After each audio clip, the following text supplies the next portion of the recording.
ముఖ్యమంత్రి దృష్టి పెట్టారంటే ఆయన ఎంత ఎంత నిబద్ధతతో ఎంత అది ఓకే. కష్టపడి ఇప్పుడు మన చర్చ అంతా శ్రీనివాసరావు గారు, ముఖ్యమంత్రి నిబద్ధత, రాష్ట్రం మీద కమిట్మెంట్ ఓకే, కానీ అది ఎంతో కొంత ట్రాన్స్ఫర్ కాకపోతే ఇప్పుడు ఫైళ్ళ క్లియరెన్స్ గురించి సీరియస్నెస్ ఉండదు.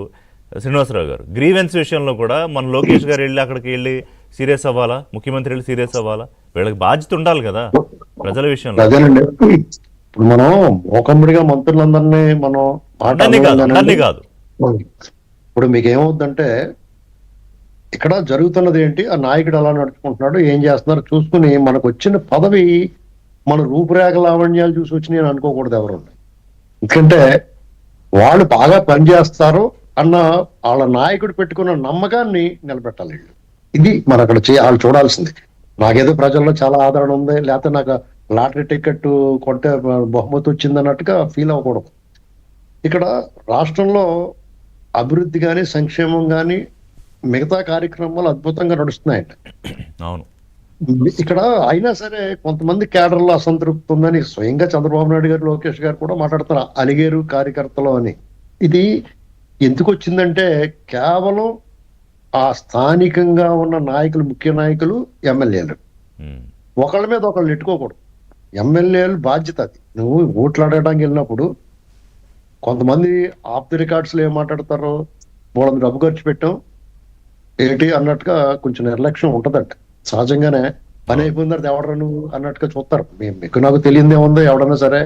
ఇప్పుడు మేము దాదాపు 5 ఏళ్ల నుంచి మేము అవిశ్రాంతంగా టీవీలో కనపడుతున్నాం. ఎక్కడో శ్రీకాకుళం జిల్లా పాతపట్నం నియోజకవర్గంలో ఉన్న ఒరిస్సా బోర్డర్ లో ఉన్న గ్రామాల వాళ్ళు కూడా మీకు తెలుసు. ఎందుకంటే వాళ్ళు రాజకీయాలు ఫాలో అవుతూ ఉంటారు.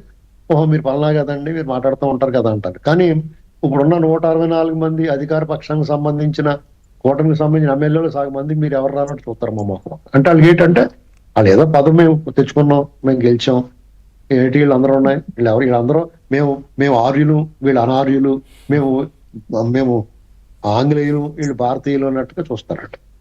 దానికి కారణం ఏంటి? కానీ కొంతమంది ఎమ్మెల్యేలు, మంత్రులు నిజంగా వాళ్ళు వెరీ హంబుల్, చాలా డౌన్ టు ఎర్త్ ఉన్న వాళ్ళు ఉన్నారు.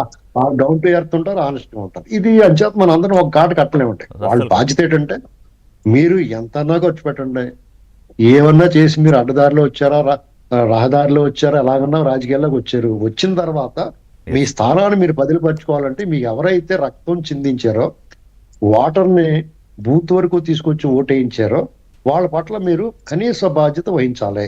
వాళ్ళతోటి మీరు మనసులో ఏమన్నా కానీ భుజమే చేసి అందంగా నవ్వుతూ మాట్లాడాలి. వాళ్ళు ఏదైనా చిన్న చిన్న చిరు కోరికలు ఉంటాయి, ఆ ఎమ్మెల్యేతో ఫోటో తీయించుకోవాలి, ఎమ్మెల్యే పక్కన నిలబడాలి. అదే మీరు అన్నిటికీ అందరికన్నా అతీతంగా ఫీల్ అయితే మాత్రం ఇబ్బంది తప్పదు. ఎనీవే టైం అయిపోయింది. క్రిస్ప్ గా